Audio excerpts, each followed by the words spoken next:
Fox 5 News at 4 starts right now. Routine eye exam leads to an unusual discovery, a tumor the size of a lime. I'm the Fox Medical Team's Beth Galvin. We'll show you what happened after the break.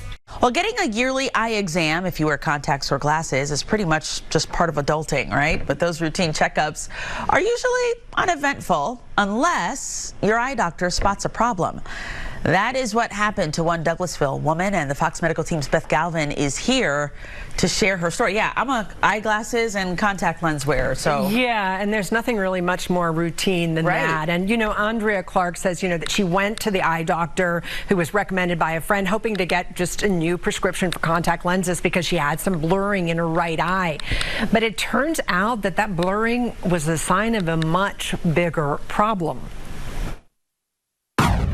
Andrea Clark just wanted new contacts when she came in to see optometrist Murdad Sadat at the Tolman Eye Group in Lithia Springs back in October of 2021. I remember she was a new patient. Because for about 3 months, the 45-year-old Douglasville recruiter's vision had been a little bit off. It was blurry in one eye, in my right eye, all the time, and it was seemingly getting worse. At the time, Clark was working from home and going to school online, and she was also having headaches. I thought that it was just due to, you know, stress, working too much, staring at a computer for 16 hours a day. So Dr. Sadat took a look. Typically going top to bottom, right to left on a patient. And as you do, as I start off with the right eye, I couldn't get her vision corrected in the right eye thoroughly. But when he looked at Clark's left eye, it was perfect. I'm not figuring out what's going on here, so let's run some imaging in the back of the office and take a look at the back of the eye. Dr. Sadat says that looked normal, but he couldn't correct the vision in Clark's right eye. So he asked her to come back for more in-depth testing. And that time, he saw the problem wasn't just in her right eye, but her left eye too.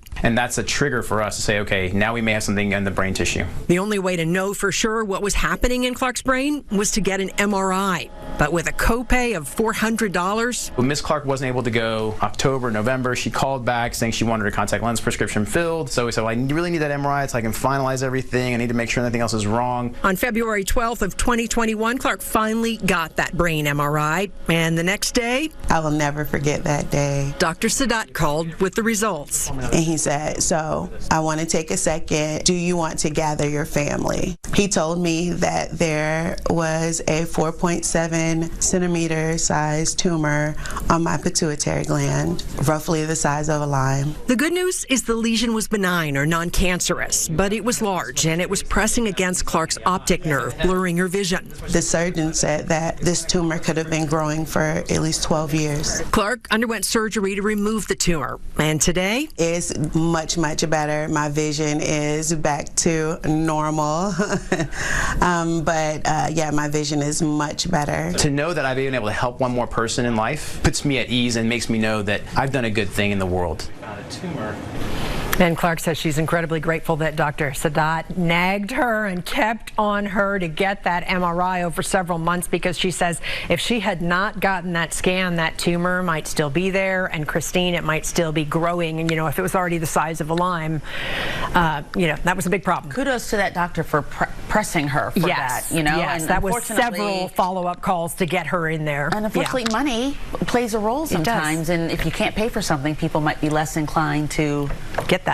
To get what they need to get. Absolutely. Oh, wow, what a story. Well, I'm glad she's better now. Yeah. Thanks so much, Beth.